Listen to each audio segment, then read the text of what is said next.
నమస్తే, welcome to one TV news. ముందుగా bulletin లో హెడ్లైన్స్ చూద్దాం.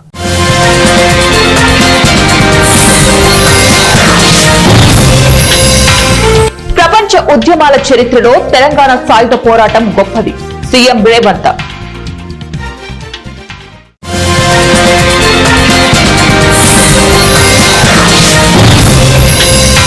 ప్రధాని నరేంద్ర మోదీకి బర్త్డే విషెస్ చెప్పిన డొనాల్డ్ ట్రంప్.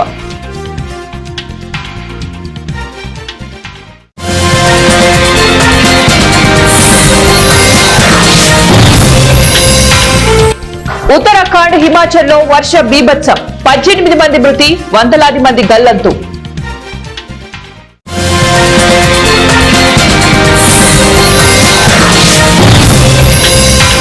సైనిక దుస్తుల్లో వచ్చి బ్యాంకును దోచుకుంటున్న దొంగల ముఠా. ఉత్తరాఖండ్, హిమాచల్ ప్రదేశ్ రాష్ట్రాలలో ఇటీవల వర్షాలు బీభత్సం సృష్టించాయి. ఈ మాన్సూన్ సీజన్ లో కుండపోత వర్షాలు, క్లౌడ్ బరస్ట్లు ఈ రెండు రాష్ట్రాలను అతలాకుతలం చేశాయి. ఇప్పటి వరకు వర్షాల కారణంగా 18 మంది ప్రాణాలు కోల్పోగా వందలాది మంది గల్లంతయ్యారు. రోడ్లు, బస్టాండ్లు, ఇళ్లు, ఆలయాలు వరదల కారణంగా తీవ్రంగా దెబ్బతిన్నాయి. ఈ క్రమంలో కేవలం ఉత్తరాఖండ్ లోని క్లౌడ్ బరస్ట్లు భారీ వర్షాలతో 15 మంది ప్రాణాలు తీశాయి. 16 మంది ఆచూకీ ఇంకా లభించలేదు. 900 మందికి పైగా ప్రయాణికులు చిక్కుకుపోయారు. ఈ క్రమంలో డెహ్రాడూన్ ప్రాంతం ఎక్కువగా దెబ్బతింది.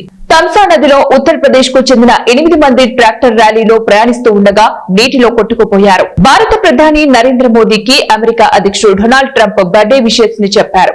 ఈ విషయాన్ని ప్రధాని మోదీ ఎక్స్ వేదికగా వెల్లడించారు.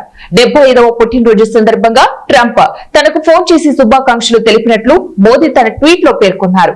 మోదీకి బర్త్డే విషెస్ ఫోన్ కాల్స్ ద్వారా తెలిపిన అనంతరం ట్రంప్ తన సొంత సోషల్ మీడియా ట్వీట్ లో ఈ విధంగా పేర్కొన్నారు. నా ఫ్రెండ్ ప్రధాని మోదీతో ఇప్పుడే ఫోన్ లో మాట్లాడి పుట్టినరోజు శుభాకాంక్షలు తెలిపాను. మోదీ అద్భుతంగా పనిచేస్తున్నారు. రష్యా ఉక్రెయిన్ యుద్ధాన్ని ముగించడంలో మోదీ మద్దతుకు ధన్యవాదాలు అని ట్రంప్ పేర్కొన్నారు. ట్రంప్ ట్వీట్ నాకు మోదీ ధన్యవాదాలు తెలిపారు. నా బర్త్డే సందర్భంగా డొనాల్డ్ ట్రంప్ నాకు ఫోన్ చేసి శుభాకాంక్షలు తెలిపారు. అందుకు ట్రంప్ కు ధన్యవాదాలు తెలిపారు. మీలాగే నేను కూడా భారత్ అమెరికా సమగ్ర భాగస్వామిని కొత్త శిఖరాలకు తీసుకెళ్లడానికి కట్టుబడి ఉన్నా. ఉక్రెయిన్ వివాదానికి శాంతియుత పరిష్కారం కోసం మీరు తీసుకుంటున్న చర్యలకు మేం మద్దతు ఇస్తున్నామని ప్రధాని మోదీ ఎక్స్ లో పోస్ట్ చేశారు. కర్ణాటకలో దొంగలు బీభత్సం సృష్టించారు.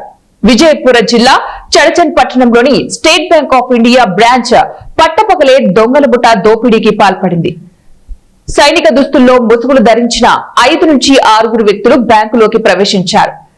దేశీయ పిస్టోళ్లు, పదునైన ఆయుధాలతో బ్యాంకులోకి ప్రవేశించిన ముఠా బ్యాంక్ మేనేజర్, క్యాషియర్, ఇతర సిబ్బందిని ఓ చోట బంధించింది. అనంతరం బంగారు ఆభరణాలు, కొంత మొత్తంలో నగదు దోచుకుని అక్కడి నుంచి ఉడాయించారు.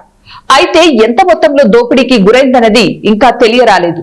దొంగలు అక్కడి నుంచి వెళ్లిపోయాక బ్యాంక్ సిబ్బంది పోలీసులకు సమాచారం అందించింది. వెంటనే అక్కడికి చేరుకున్న పోలీసులు సంఘటన స్థలాన్ని పరిశీలించారు. బ్యాంక్ అధికారుల ఫిర్యాదు మేరకే కేసు నమోదు చేసుకున్న పోలీసులు సీసీటీవీ ఫుటేజ్ ఆధారంగా దొంగలను పట్టుకునేందుకు ప్రయత్నిస్తున్నారు. ప్రపంచ ఉద్యమాల చరిత్రలో తెలంగాణ సాయుధ పోరాటం గొప్పదని రాష్ట్ర ముఖ్యమంత్రి రేవంత్ రెడ్డి తెలిపారు. సాయుధ పోరాట స్ఫూర్తితోనే ప్రజాపాలన తెచ్చుకున్నామన్నారు. సెప్టెంబర్ 17 తారీఖున తెలంగాణ విమోచన దినోత్సవం సందర్భంగా బుధవారం పబ్లిక్ గార్డెన్స్ లోని గన్ పార్క్ లో అమరవీరులకు సీఎం రేవంత్ రెడ్డి ఘనంగా నివాళులర్పించారు. అనంతరం సీఎం రేవంత్ రెడ్డి మాట్లాడుతూ ఈ రోజు తెలంగాణ చరిత్రకు శ్రీకారం చుట్టిన రోజు అని గుర్తు చేశారు. బానిస సంఖ్యలు తెంచడానికి అమరులైన వారికి ఈ సందర్భంగా ఆయన ఘనంగా నివాళులర్పించారు. ప్రకాశం జిల్లా తర్లుపాడు మండలం కలుజువపాడులో దారుణ ఘటన చోటు చేసుకుంది. శనివారం రాత్రి బేకరీ పనులు ముగించుకుని భాగ్యలక్ష్మి ఇంటికి వస్తున్న క్రమంలో భర్త బాలాజీ, అక్క కొడుకు విష్ణు, భర్త ప్రియురాలు అందరూ కలిసి బలవంతంగా బైక్ పై ఎక్కించుకుని సమీపంలోని జగనన్న కాలనీ వద్దకు తీసుకెళ్లి ఒక ఇంట్లో తాళ్లతో కట్టేసి నిర్బంధించి చిత్రహింసలు పెట్టినట్టు బాధితురాలు భాగ్యలక్ష్మి తెలిపింది. రాత్రి 9 గంటలకు కట్టేసి బెల్ట్ తో కొడుతూ, కాళ్లతో తన్నుతూ నానా చిత్రహింసలకు గురిచేసి చంపేసేందుకు ప్రయత్నించగా స్థానికులు రావడంతో తెల్లవారుజామున విడిచిపెట్టారు.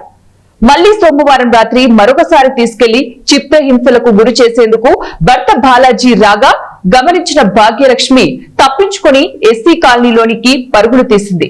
కాలనీలోని చర్చి వద్ద కొంతమంది యువకులు భర్త బాలాజీ అతని అక్క కొడుకును అడ్డుకుని జరిగిన విషయాన్ని తెలుసుకుని 112 కు ఫోన్ చేయగా రాత్రి 11 గంటల సమయంలో పోలీసులు వచ్చి బాధిత మహిళ ఫోటో తీసుకుని బాలాజీ మేనలుడు విష్ణును బైక్ పై కొంత దూరం తీసుకెళ్లి మధ్యలో వదిలేసి వెళ్లిపోయారు.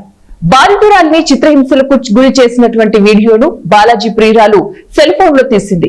మంగళవారం సాయంత్రం ఆలస్యంగా వీడియో వెలుగులోకి వచ్చింది. వీడియో వైరల్ అవుతున్నా ఎటువంటి ఫిర్యాదు అందలేదని ఎస్ఐ బ్రహ్మానాయుడు తెలిపారు. ఈ వీడియో సోషల్ మీడియాలో వైరల్ అయింది. వెంటనే స్పందించిన దర్శి డీఎస్పీ లక్ష్మీనారాయణ, సిఐ వెంకటేశ్వర్లు కలుజువపాడుకు చేరుకుని బాధిత మహిళను మార్కాపురం హాస్పిటల్ కి తరలించారు. డీఎస్పీ ఆదేశాలతో అతని కుటుంబ సభ్యులను అదుపులోకి తీసుకుని పరారీలో ఉన్న భర్త గురునాథం బాలాజీ అతని ప్రియురాలు కోసం గాలింపుల చర్యలు చేపట్టారు. నా పేరు భాగ్యలక్ష్మి. మేము ఉండేది కజులబాడులో. మా ఆయన ఫోన్ చేసిండు డబ్బుల గురించి ఫోన్ చేస్తే నా కాళ్ళు ఇవ్వన్నా నేను. ఇంకా ఆ రోజుకి నైట్కు కాపలా కాసి వాళ్ళ నలుగురు తీసుకొని పోయారు. వాళ్ళ అక్క కొడుకు, వాళ్ళ అక్క, మా ఆయన వాళ్ళు ఉంచుకున్న ఆడది అది తీసుకొని పోయి జగనన్న కాళ్ళకి తీసుకుపోయి అక్కడ గుడిసెల కాడ కట్టేసి వాళ్ళు కొట్టిరు. నన్ను డబ్బులు కావాలి, అది కావాలి, లేకపోతే నేను చంపుతాను, అది చేస్తానని మాట్లాడితే నా కాడలు ఇవ్వు అది అన్న ఇన్లే. ఇంక ఏదేదో మాట్లాడిర్రు. మూతికి చుండి కట్టేసి కొట్టిర్రు. నిన్ను బతకని ఏం చేయము, చంపేస్తామని మాట్లాడి నైట్ అంతా అట్లే మాట్లాడుతూ చేస్తున్నారు. దీన్ని చంపేసి ఆడన్న వదిలేసిపోయి పడేసి దీని పిల్లలకు తీసుకుపోయి సాకుతామని చెప్పేసి తీసుకుపోయి చంపేస్తామని మాట్లాడారు. ఇంకో తర్వాత వచ్చేసి మా అక్క వాళ్ళు, మా తోడుకోడళ్ళు వాళ్ళు వచ్చి ఇడిపిస్తే మా బావ వచ్చింది. ఫస్ట్ వచ్చి ఎందుకు ఆ పిల్లని కొడుతున్నావు చేస్తున్నావు అంటే నువ్వు దాన్ని చేసుకుంటావా, దాన్ని ఉంచుకుంటావని కూడా మాట్లాడాను. మళ్ళీ వచ్చేసి మా అక్క వాళ్ళకి ఫోన్ చేసి ఎందుకు వచ్చిండు వీడికి వాళ్ళ విషయాలలో ఎందుకు వచ్చిండు మాట్లాడుతుండే ఎందుకని ఆమెకు వాళ్ళకి ఫోన్ చేసి పిలిపిస్తే అక్క వచ్చి వచ్చినాక వీళ్ళు వచ్చి ఇడిపించినాక చేసినాక మళ్ళీ తర్వాత వాళ్ళు వెళ్ళిపోయారు. గొడవ అవుతుంది. ఆయన వాళ్ళని కొట్టడానికి వస్తే ఇంకా వాళ్ళు తీసుకొని పోయారు, ఇంటికి తీసుకొని పోయిండు మా బావని. తర్వాత వాళ్ళు పోయినాక వీళ్ళు వాళ్ళ అక్క కొడుకు, వాళ్ళ అక్క అందరు కొడుకున్నారు. ఇంకా అప్పుడు అట్లే మళ్ళీ వాళ్ళు వెళ్ళిపోయినాక మళ్ళీ కట్టేసి అట్లనే కొడుతూ చేసి నాకు డబ్బులు కావాలి, అది కావాలి, ఇది కావాలి అని మాట్లాడుతూ చేస్తూ ఉన్నాడు. ఇంక నేనేమన్నా నాకు డబ్బులు కావాలన్నాగా కాలనీలో ఇప్పిస్తారని చెప్పేసి 5 అవుతుంది. మా పెద్ద పాప ఫోన్ చేసింది, ఇంకా రాలేదని ఏడుస్తూ ఉంది. ఫోన్ చేస్తే నన్ను జగనన్న కాలనీకి తీసుకుపోయి వాళ్ళు కొట్టిరు. నేను తప్పించుకొని వచ్చాను. అర్ధరాత్రి భార్య ప్రియుడు కలిసి భర్తపై విచక్షణ రహితంగా కత్తితో దాడి చేసిన సంఘటన మహబూబాబాద్ జిల్లా గడ్డిగూడెం గ్రామంలో చోటు చేసుకుంది.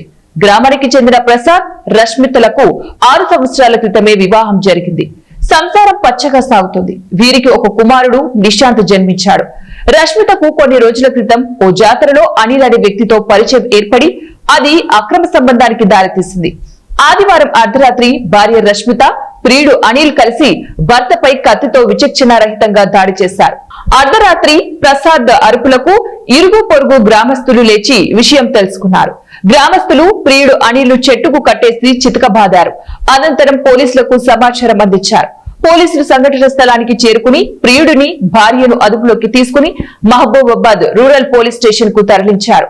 భర్త ప్రసాద్ ను చికిత్స నిమిత్తం ఓ ప్రైవేట్ హాస్పిటల్ కి తరలించారు. అట్లా తొవ్వ ఉన్నది నీకేరక్క ఎట్లేరక్క అసలు చెప్పరాదురా బాబు. అరే నీకు నీళ్ళు తాపిస్తాం కానీ చెప్పు. 2 రోజుల కంచి తిరుగుతాడు మాట చెప్తా. అరే నువ్వు చెప్పురా, ఎందుకు ఎవరు రమ్మన్నారా అరే ఎవరు రమ్మన్నారు చెప్పురా, నీ మంచి కూడా చెప్తారు. అరే వాళ్ళ నాన్న వస్తే డైరెక్ట్ కట్ అనుకుని ఇక్కడ పెడతాడు దెబ్బ. జైలుకి పోతే నీ ప్రాణం తీసుకోకురా నాయన. జైలుకి పోతే ఏం కాదు, వాళ్ళకి పిట్టి కేసు అయితే వీళ్ళందరూ. చెప్పురా చెప్పు. అరే ఎందుకు వచ్చిన రమ్మన్నారా? రమ్మన్నారా? అరే చెప్పురా, మంచిగా లాపిస్తా కానీ చెప్పురా ఏమేమి చెప్పు. చెప్పు మంచిగా ఫోన్ చేసి అదే కథలు తినకు బే సుల్లిగా చెప్పినప్పుడు ఫోన్ చేసి ఫోన్ చేసి వాళ్ళని చంపన్నారా లేదు నీకు ఉందా చెప్పురా సుల్లిగా చెప్పే చెప్పు మర్యాద అడిగినప్పుడు చెప్పాడు లంజోడికి సంపూర్ణ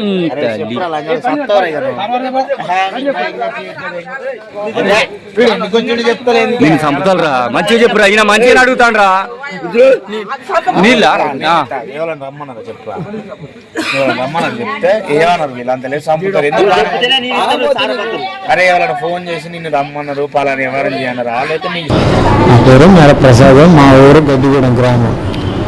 నైటు నాకు గుర్తు తెలియని ఒకడు వచ్చిండు, మా భార్యకు తెలిసి అక్రమ సంబంధం పెట్టుకొని నన్ను సవాదంగడానికి నైట్ 12:30కు వచ్చి కత్తితోటి ఎక్కడ పడితే అక్కడ కొట్టడం రుద్దడం జరిగింది. ఎట్లా పరిచయం అయిందా అన్న సంగతి మనకు తెలియదు. ఇది మొబైల్ ద్వారా అయిందా లేకపోతే ఇక వాళ్ళ అమ్మలు ఇంటికి పోయినప్పుడు తెలుసా అది మనకు తెలియదు. వాళ్ళకి పాకాల కొత్తగూడెం అటు ఆ ఏరియా. వాళ్ళ అక్కకి బిడ్డ పుట్టిందని చూడడం కొరకు నిన్న సాయంత్రం 11 గంటలకు పోయింది. పొద్దుగాల సాయంత్రం 6-7 గంటలకు వచ్చింది. ఆమెతోటే వెనక బస్సులో వస్తుంటే వెనక బండి మీద ఫాలో అయ్యి వచ్చిండట. అదే చెప్పిండట. పట్టుకున్నారు, కొట్టాం, పోలీసులకు అప్పు చెప్పాం. బస్కి వచ్చిందని అంటే నా కొడుకు బండి వేసుకొని పోయిండు, తీసుకొని వస్తానని పోయిండు. 7 అన్నట్టు తీసుకొని వచ్చిందట. తీసుకొని వస్తే వీళ్ళని చూసుకుంటేనే వాడు వచ్చేసిండు. వచ్చేసి ఇక వీళ్ళు అన్నం తిన్నారు, వీళ్ళు పండుకున్నారు. పండుకునే సయాన మరి ఇక ఆమెకు ఫోన్ చేసిండో వాడేసేసిండో వేసేసిండో నైటు ఇక 12 గంటలకు వచ్చి ఇక 12 మీద పడ్డాడు ఇక కత్తి పట్టుకొని పడ్డంగానే ఇక ఆమె ఏం చేసింది, లైట్ బంద్ చేస్తాంగా రష్మిత లైట్ అనేసరికి లైట్ ఎత్తలేదంట. వేయకుండా వాడు మీద పడి ఇట్లా మెరకాయ పట్టిందంట, గల్ల పట్టిండు. ఆమె ఈయన మీదనే కలబడుతుందంట. అబ్బాయి ఇద్దరు నా మీద కలబడతారా అని లేచి ఇక అటోని ఇటోని కానీ లొల్లి పెట్టిండు. లొల్లి పెట్టేసరికి ఇక ఇంటి పక్కన లేచి ఏందని అందరు కమ్ముకున్నారు, అన్ని పట్టుకునేసరికి ఇక వాడిని కట్టేసి ఏమంటుంది. ఇక వాడిని దాన్ని వద్దంటే ఈయన కంతలకి అసలు కత్తితోటి పోరాటం చేసిండుగా. ఆ చెవులు అవన్నీ ఆరాటం అయ్యేసరికి మేము పోయి మొత్తుకొని చేసి ఇక అంబులెన్స్కి ఫోన్ చేసినాం. ఈ అబ్బాయిని తీసుకొని వచ్చేసినాం. ఇక వాడిని ఆడ కట్టేసినాం, గడ్డి కూడా కట్టేసి ఇక పోలీసు వాళ్ళకి ఫోన్ చేస్తే వాళ్ళు వచ్చి తీసుకొని వచ్చేసారు. ఎన్టీఆర్ జిల్లా తిరువూరు వెనుకబడిన ప్రాంతం తెలంగాణ రాష్ట్ర సరిహద్దు తిరువూరు నియోజకవర్గం గత ప్రభుత్వం జిల్లాల విభజనలో ఉమ్మడి కృష్ణ జిల్లాను 2 జిల్లాలుగా విభజించగా 7 నియోజకవర్గాలు కలిపి ఎన్టీఆర్ జిల్లాగా ఏర్పడింది. ప్రభుత్వం తిరువూరు డివిజన్ ఏర్పాటు చేసింది. డివిజన్ ఏర్పడి 3.5 సంవత్సరాలు గడిచిపోతున్నా ఇప్పటి వరకు డివిజన్ కు సంబంధించిన ఆఫీసులు రాకపోవడంతో ప్రజల్లో నిరాశ నెలకొంది. నిజాం రజాకార్ల పాలనలో ప్రజలకు కనీసం భద్రత కూడా ఉండేది కాదని బీజేపీ రాష్ట్ర ప్రధాన కార్యదర్శి డాక్టర్ ఎన్ గౌతమ్ రావు ఆరోపించారు. అనంతరం బీజేపీ నగర కార్యాలయంలో నిర్వహించిన విలేకరుల సమావేశంలో గౌతమ్ రావు మాట్లాడుతూ కాంగ్రెస్ ప్రభుత్వం తెలంగాణ విమోచన దినోత్సవాలను ఎందుకు అధికారికంగా నిర్వహించడం లేదో తెలంగాణ ప్రజలకు రేవంత్ రెడ్డి ప్రభుత్వం సమాధానం చెప్పాలని ఆయన డిమాండ్ చేశారు. కేవలం ఎంఐఎం పార్టీకి భయపడే నాటి బీఆర్ఎస్ మరియు నేటి కాంగ్రెస్ ప్రభుత్వాలు ఈ విమోచన దినోత్సవాలను అధికారికంగా నిర్వహించడం లేదని గౌతమ్ రావు ఘాటుగా ఆరోపించారు. లేకుండా చేసినటువంటి కారణాలన్నీ కూడా మనకు తెలుసు.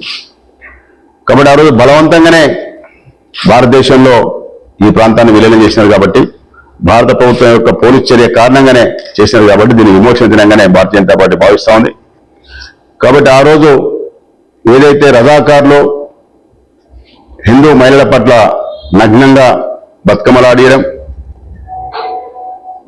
హిందూ మహిళల పట్ల అకృత్యాలు చేయడం, వరుసగా నిలబెట్టి ఏదైతే ఉద్యమంలో ఆ రోజు నిజాంకు వ్యతిరేకంగా మాట్లాడిన అందరినీ కూడా చంపేయడం, ఆ రోజు ఉర్దూ కాకుండా వేరే భాష నేర్చుకునే అవకాశం లేకుండా చేయడం, వేసుకున్నట్టు వేషధారణ కూడా మార్చుకోవాలని చెప్పి అయితే నియంత్రిత పోకలు ఆ రోజు చేసినారో నిజాం, అవన్నీ కూడా రాబోయేటువంటి తరానికి తెలియాల్సిన అవసరం ఉంది. కాబట్టి ఈ రాష్ట్రాన్ని ఇస్లాం రాష్ట్రంగా ఇస్లాం దేశంగానే ఉంచుతామని చెప్పినారు. లేదంటే ఈ దేశం సపరేట్గా మేము పోయి పాకిస్తాన్లో కలుస్తామని చెప్పినారు. భారతదేశానికే గుండెకాయ లాంటి ఈ యొక్క హైదరాబాద్ సంస్థానాన్ని ఆ రోజు సర్దార్ వల్లభాయ్ పటేల్ కారణంగానే ఈరోజు మనం స్వేచ్ఛా జీవులుగా స్వేచ్ఛను పిలుచుకొని మనకి ఇష్టం ఉన్నటువంటి ప్రాంతంలో నివసించేటువంటి అవకాశం దక్కింది. కాబట్టి దీన్ని యావత్ భారతదేశంలో ఉన్నటువంటి అందరూ కూడా, తెలంగాణ వాళ్ళందరూ కూడా ఈ యొక్క ఉత్సవాలు జరుపుకుంటూ ఉన్నారు. అందులో భాగంగానే భారతదేశంలో భారతీయ జనతా పార్టీ అధికారంలోకి వచ్చిన తర్వాత నరేంద్ర మోడీ గారి నాయకత్వంలో కిషన్ రెడ్డి గారు ఏదైతే కల్చరల్ మినిస్టర్ ఉన్నప్పుడు 2022లో దీన్ని అఫీషియల్ గా నిర్వహించాలని చెప్పి కేంద్ర ప్రభుత్వాన్ని వారు అప్పీల్ కోరి 22 నుంచి భారత ప్రభుత్వం ఇక్కడ అఫీషియల్ గా ఈ యొక్క సెప్టెంబర్ 17 విమోచన దినాన్ని నిర్వహించడం జరుగుతోంది. దీంట్లో అమిత్ షా గారు వచ్చిపోయినారు కాబట్టి కేంద్ర హోంశాఖ మంత్రి వచ్చిపోయినారు. ఇప్పుడు రేపు జరగబోయేటువంటి యొక్క పరేడ్ గ్రౌండ్ జరగబోయేటువంటి ఉత్సవాలకు కూడా ఈ యొక్క రాజ్నాథ్ సింగ్ గారు డిఫెన్స్ మినిస్టర్ గారు వారు రాబోతున్నారు. ఎందుకంటే ఆ రోజు మిలిటరీ చర్య జరిగింది కాబట్టి డిఫెన్స్ మినిస్టర్ రావాలని చెప్పి అయితే కోరినారో దానిలో భాగంగానే రాజ్నాథ్ సింగ్ గారు కూడా వస్తా ఉన్నారు. రేపు ఈ యొక్క కార్యక్రమం ఉదయం 8 గంటలకు పరేడ్ గ్రౌండ్స్ లో నిర్వహించబడుతోంది అఫీషియల్ గా కేంద్ర ప్రభుత్వం ఆధ్వర్యంలో. కాబట్టి భారతీయ జనతా పార్టీ ఈ ప్రజలకు అప్పీల్ చేస్తా ఉంది. కాబట్టి గత కొన్ని సంవత్సరాలుగా డిమాండ్ చేసినప్పటికీ కూడా ఇక్కడటువంటి ప్రభుత్వాలు, ఇక్కడటువంటి రజాకారుల వంశపారంపర్యంగా వచ్చినటువంటి ఎంఐఎంకు తొత్తుగా ఉండడం కారణంగా ఎంఐఎం ఒక ఓటు రాజకీయాలకు భయపడి నిజమైనటువంటి చరిత్రను తొక్కిపెట్టి ఇప్పటికి కూడా దాన్ని నిర్వహించకుండా ఉన్నారో వచ్చేటువంటి 3 సంవత్సరాల తర్వాత వచ్చేటువంటి యొక్క రాష్ట్రంలో ఎన్నికలలో భారతీయ జనతా పార్టీ అధికారంలోకి వస్తుంది. భారతీయ జనతా పార్టీ అధికారంలోకి వచ్చినాక రాష్ట్రంలో అధికారికంగా ఈ యొక్క సెప్టెంబర్ 17 కార్యక్రమం నిర్వహిస్తామని చెప్పి కూడా భారతీయ జనతా పార్టీ చెప్తా ఉంది. కాబట్టి ఇక్కడ ఉన్నటువంటి తెలంగాణ ప్రాంతంలో ఉన్నటువంటి అందరి ప్రజలను కోరుతా ఉన్నాను, వాడలో బస్తీ స్వాతంత్ర్యం కోసం ఎంతో మంది మహానుభావులు త్యాగాలు చేశారని ఎంపీ ఈటెల రాజేందర్ అన్నారు.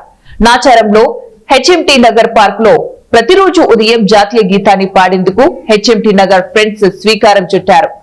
సెప్టెంబర్ 17వ తారీఖున తెలంగాణ విమోచన దినోత్సవం పురస్కరించుకుని జాతీయ గీత ఆలాపన కార్యక్రమాన్ని నిర్వహించారు. ఈ కార్యక్రమానికి ముఖ్య అతిథిగా ఎంపీ ఈటెల రాజేందర్, ఎమ్మెల్యే భండారి లక్ష్మారెడ్డి, సినీ నటుడు సుమన్ పాల్గొని జాతీయ జెండాను ఆవిష్కరించి జాతీయ గీతాన్ని ఆలపించారు. ఈ సందర్భంగా వారు మాట్లాడుతూ ఎంతో మంది త్యాగధనుల ఫలితంగానే స్వాతంత్ర్యం అనుభవిస్తున్నామన్నారు. ప్రతి ఒక్కరూ జాతి సమైక్యత కోసం పాటుపడాలన్నారు. ప్రతి నిత్యం 7:45 ఈ జెండా మనం ఎత్తుతున్నామంటే అది కేవలం జెండా కాదు, ఇన్ని లక్షల మంది భారత మాత ముద్దుబిడ్డ త్యాగాల పైన ఎదుగుతున్న మొదలైన జెండాగా మనం భావిస్తున్నాం. కాబట్టి ఇదిలో ఆశానాశ కోసము ఏదో కొద్దిమంది ఆలోచన ప్రకారం కాదు, ఆ జెండా ఎగిరినప్పుడల్లా మనం పాడిన ఆ గీతంలో ఆ దేశభక్తి ఇవాళ తొలికిసారితో ఉంటుంది. మనం చూస్తా ఉన్నాం, ఇంత పెద్ద ప్రజాస్వామ్య వ్యవస్థ ప్రపంచంలో మనది మాత్రమే.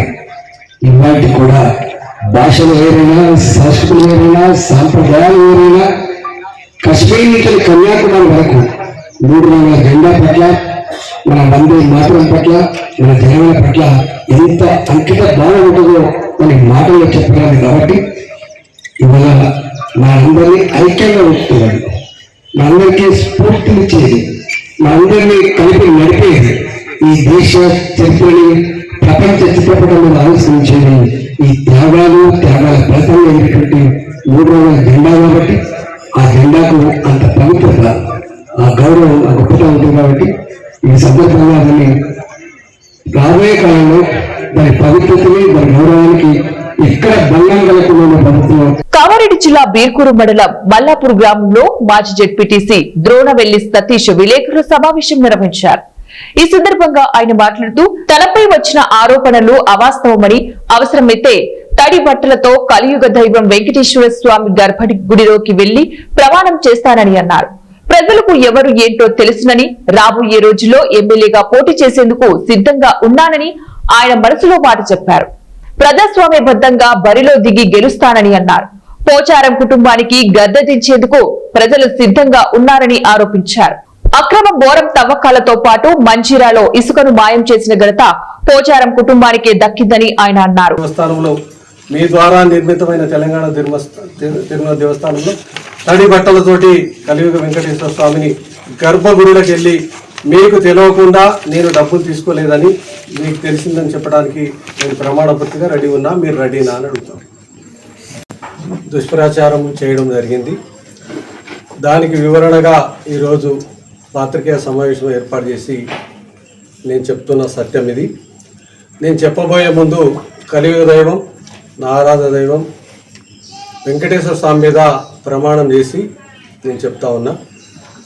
నాపై నిన్న వచ్చిన ఆరోపణలో 30 లక్షల రూపాయలు గుడికి సంబంధించినవి గుడికి తెలపకుండా, అదేవిధంగా గుడిలో ధర్మకర్తకు తెలియకుండా తీసుకోవడం అని నా మీద ఆరోపణ చేయడం జరిగింది. ఈ ఆరోపణని నేను తీవ్రంగా ఖండిస్తూ ఉన్నా. ఆ రోజు అప్పటి పరిస్థితులలో తెలంగాణ ప్రభుత్వంలో 2 BHK గృహాలు 492, 6 కోట్ల రూపాయల ఎస్డిఎఫ్ నిధులలో వివిధ నిర్మాణాలు చేపట్టినప్పుడు నాకు బులెటిన్ ముగించే ముందు మరోసారి హెడ్లైన్.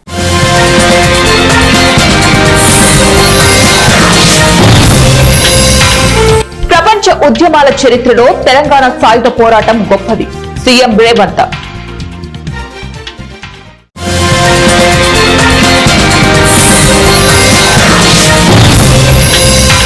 ప్రధాని నరేంద్ర మోదీకి బర్త్డే విషెస్ చెప్పిన డొనాల్డ్ ట్రంప్.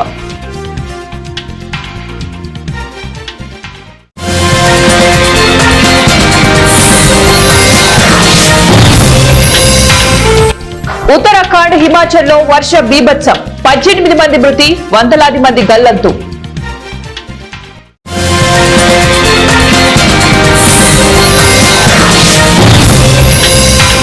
సైనిక దుస్తుల్లో వచ్చి బ్యాంకును దోచుకుంటున్న దొంగల ముఠా. ఇవి ఇప్పుడు బులెటిన్ డీటెయిల్స్. నెక్స్ట్ బులెటిన్ లో మళ్ళీ కలుద్దాం. Until then keep watching 1TV news.